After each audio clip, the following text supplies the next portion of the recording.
ఇక ఎట్టకేలకు ముందడుగు సాయికుంటలో ఎంపిక చేసిన స్పోర్ట్స్ స్టేడియం స్థలాన్ని చదును చేస్తూ మొత్తానికైతే స్పోర్ట్స్ స్టేడియం క్రీడాకారులకు వరమంట. ఇంకో 12 ఎకరాల్లో వీటిని కేటాయిస్తున్నారు. దీనిలో స్టేడియం నిర్మాణంతో పాటు అథ్లెటిక్స్ కోసం సింథటిక్ ట్రాక్, వాలీబాల్, హ్యాండ్బాల్ కోర్టులు, ఇతర క్రీడల కోసం అవసరమైన ఏర్పాట్లు చేసుకునేందుకు అవకాశం ఉంది. జిల్లాకు క్రీడల కోసం కేంద్రం నుంచి ఖేలో ఇండియా ద్వారా 7 లక్షల నిధులు వచ్చినా వాటిని ఖర్చు చేయలేని పరిస్థితి.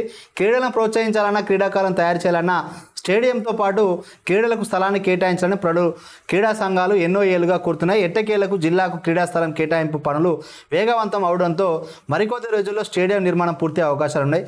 సో ఈ నెల 3వ తేదీన స్థలాన్ని స్పోర్ట్స్ అథారిటీ చైర్మన్ శివసేనారెడ్డితో కలిసి ఎమ్మెల్యే ప్రేమ్ సాగర్ రావు పరిశీలించి పనులను శరవేగంగా నడిపిస్తున్నట్ట. ఇదైతే శుభ పరిణామమే. నిజంగా మంచిర్యాలకు ఒక మంచి స్పోర్ట్స్ ప్రాంగణం, క్రీడా ప్రాంగణం లేదు. సో ఒక మంచి స్టేడియాన్ని ఏర్పాటు చేస్తున్నారు. సో అన్ని నియోజకవర్గాల్లో కూడా ఈ ఎమ్మెల్యే లాగా స్పోర్ట్స్ స్టేడియాన్ని ఏర్పాటు చేస్తే, స్పోర్ట్స్ స్కూళ్లను, స్పోర్ట్స్ స్టేడియాన్ని ఏర్పాటు చేస్తే క్రీడల వైపు చాలామంది పోతారు.